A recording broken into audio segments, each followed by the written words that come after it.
Hello, welcome to Bua Community Voice, another interesting edition where we'll be talking about interesting transfers going on as we await the start of a tier rubber season. In fact, let's get onto it. We want to find out on today's episode why Newcastle is having a disastrous transfer. They've tried to get players the likes of Ekitike who couldn't come, preferred Liverpool to Newcastle. Before we heard about Alexander Isak handling a transfer request, saying that he is wishing to try things elsewhere. That didn't end there. A move for Benjamin Sesko and even that of Joao Pedro before he went to Chelsea tells you a story about Eddie Howe and the boys from St. James's Park who are here to get their men in the transfer window, even with an imminent place in the UEFA Champions League. And I want to find out what the team think about this one. My name is Oji of the W. I'll go on a short break. We'll get back. We'll be talking about it. Don't forget that the program is probably sponsored by MaxBet. It's www.maxbet.ng, a platform with a 100% bonus on your very first deposit of 100,000 naira and below. And of course, you can also get 300 naira just for registering on MaxBet. www.maxbet.ng.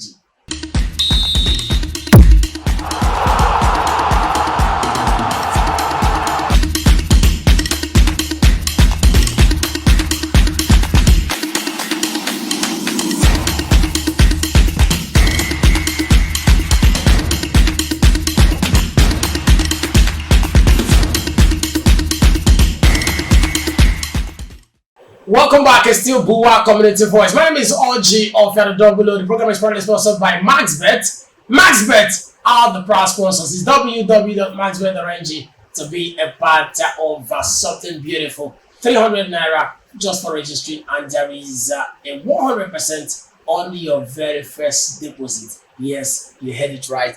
I'm not alone. I have with me the man Godfrey Joe, and of course the man CISO to complete the trio, and we are getting ready to get this one moving, and of course to rush in Newcastle in a very, very disadvantage situation with the transfers, even as they're going to play the Champions League just about less than 2 weeks before the start of a new Premier League season, and they have not gotten their men to get everything to work. Isak is back in training with them, but of course he has said it made it open that he wants to leave. He's not going to keep an unhappy player like we talked about in the last time. What do you think is the reason why Newcastle is finding it difficult to recruit, even when they finished in the top 6 in the Premier League? For me, I really find it hard to see what is really happening, because after they have signed Antonio Lenga and from Nottingham Forest, and also they had a loan with Ramsey from from Southampton. So I was thinking that by now they should have made more transfer this thing. But you see the way it's going. I think they got it wrong with Hugo Ekitike. If they had gotten Ekitike when Liverpool was not after, Liverpool would have just gotten Isak, and Ekitike would have just done it. And I feel now it's becoming a problem because they are putting a £150 million price tag on Mbappe, and a couple of persons who know football very well are saying that is an Mbappe money. When you put 150 million on Isak, that's money that can get you an Mbappe. So what is that ingredient that you think is lacking at Newcastle? Is it a high-profile coach, which I don't feel? I think basically Newcastle started well last 2 seasons with their management structure and everything, because we all didn't see Newcastle where they are today.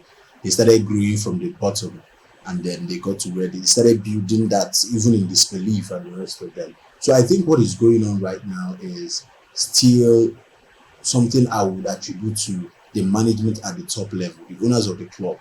There is something really not working out well that does not have to do with the coaches or the coaching staff or the players. It has to do with the management level, because the coach cannot outrightly sell a player or buy one without the management being involved. And you know what, just like CI said, you know what, the whole issue started after the departure of the co-owners. After the departure, that's when this whole issue of players having issues with the team, that's when it started. But of course, the new owners are the ones that have made things work out to get to this level. Yes, they make things work out, but because I feel like I'm agreeing with what CI Zoro is saying when it comes with the hierarchy. Maybe because before players come to a team, they want to see your plan. I think that was why Osimhen signed for Galatasaray. yeah, What is your long-term goal? Where do you want this team to be? And I think they've won a domestic double last season. Their goal now should be playing and going far in the Champions League. And what do? You try to get players who can let this dream to work out. And I feel like probably Newcastle is not selling the right dream. Maybe they are not, selling the right dream, and maybe they are not even paying the right amount of salaries in negotiation. Because I feel if you're not like Manchester United, which of course I know they bring out a lot of money to sign players, you need to spend big. Yeah. To really show, see, I am willing. And of course, they wouldn't have rejected the over 110 million pounds from Liverpool. Get this money and you have spending power. And I feel with that spending power, you can get a lot of. But when it comes to Premier League, Newcastle seems to be the number 6 highest revenue generating team in Premier League. So it's as good that they have the funds. Yeah, when you generate, and that is that's what I talked about. The long-term plan. Yes. What do you articulate? Because Sesko is saying no now. Why would Sesko prefer United to Newcastle? Newcastle is in the Champions League. United is not. United is not playing in Europe at all. Come next season. Now, he's saying he wants to go to United, probably because he feels like there's something working in Buemo is there. There is a Cunha there now. It feels like something is working here that is going to work here. We have a situation where Isak is saying, I want to go. Gudetin Elanga is there, like you rightly mentioned. But is there a team that can go past the current group stage pattern of the Champions League? I don't think so. It's going to be hard for them because they've not been able to even structure their defensive and the midfield. Because a team that is going to the Champions League needs to at least get your defense ready, the midfield ready, and new legs. And this is why they'll be playing more number of games now because they are playing in the league cup, the FA Cup. They're playing also in the Champions League and the league itself. So it's as good that they're playing multiple games in the week. They need a larger squad. And this is why I kept saying things about I totally disbelieve for some reasons that this does not have to do basically with the internal management but the external. Because critically look at it, we can't get this far to have crumbles.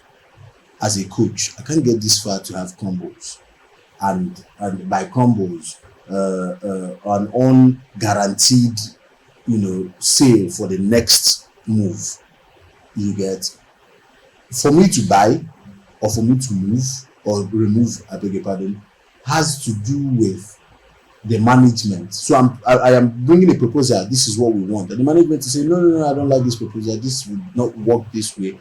If I do it 2 or 3 times, it gets frustrating and I relax. Yeah, because I think it's a situation with a lot of teams now. They don't have managers, they have coaches. Yeah. Because if you're a coach, you just do the work. You're coaching the team. Yeah. If you're a manager, sometimes you're with the right of signing. Yes. The player saying who stays, who goes, how you most of the team in England right now is just having the coaches. The coaches. The managerial role is not with them anymore. It's beginning to go away where we had managers like Mourinho, we had Sir Alex Ferguson and Wenger, who make decisions about who comes in and out. Now it's a situation where the hierarchy, the board, gets you players and you get, because you can understand with Eddie Howe is saying, oh no, I'm not aware what is happening, but I think people at home in Newcastle, that was when they were in the tour in Asia, saying people at home are sorting it out, I believe. That tells you about what Sia is trying to say. The hierarchy have got a lot of work to do. And it's not late. It's not late. If they can cash in on the second offer that will come from Liverpool for Isak, I think they can get that team to be a Champions League team. A lot of players are willing to come. There's even a Calvin Lewin who is clubless. Yeah. there are a lot of players who you can, harness their potentials and get. But I think the problem with Newcastle and Isak is just Newcastle, they are finding it hard to, as in, let their main man go. to let their main man go. I'm not getting a right replacement. Yeah, but the right replacement can only come when you have the money. So yes, when you have the money. How much is Cisco now, for example? Cisco is going for 66 million pounds plus add-ons. Think about giving 70 million pounds. He's just going, the team will have to convince him to go to Newcastle because you have the money, because there's a 120 million pounds that you have spending power. So you can spend it on 2 strikers and 1 other player. So when big players leave a team, what it does to that team is chance to recruit. Remember, Isak was not Isak before he came to Newcastle. Yeah, they paid a whopping sum to get him. But you agree with me that they are going to recoup ×2 of Isak, of what they paid in getting him into the team. And that tells you why teams should concentrate more about scouting out players, getting the players that will work in these key positions. And you can get there, but I think they really want to add a little experience for the Champions League. That's why the likes of Elanga is good. I was telling someone about Elanga that he's a player who's come from the ranks in Manchester United. He's vastly experienced. He's played with the big boys. Yeah. I don't think he's going to feel any pressure playing any caliber of game having come from the ranks in United. These are players who can make the difference. They are not very big known, but they are big because of the charisma of what they control. So I feel if they can get players like that won't cost them so much money. Maybe they can challenge, but anything less than that, they will have a woeful season because they might not be able to replicate being in the Champions League next season, and they might not get past the group stages of the Champions League, and that won't speak good for a team like Newcastle. At all. Okay, I don't know if you have whatever you feel is the reason why Newcastle are finding very disastrous in transfer window. You can drop in the comment section, and so you can be a part of this conversation. This is the point where we'll say goodbye on this particular episode. Don't forget, it's proudly sponsored by MaxBet. It's www.maxbet.ng to start winning big. 100% on your first deposit and 300 naira just for registering. Thank you very much, Bonfred. Yeah. And of course, to you, CI0, it's been an amazing time talking about Newcastle. And we wait by the coming weeks when the Premier League will kickstart. We'll start dropping those amazing odds. Yeah. I think we are super ready more this season because you must win. Every day is your payday on MaxBet. Adios.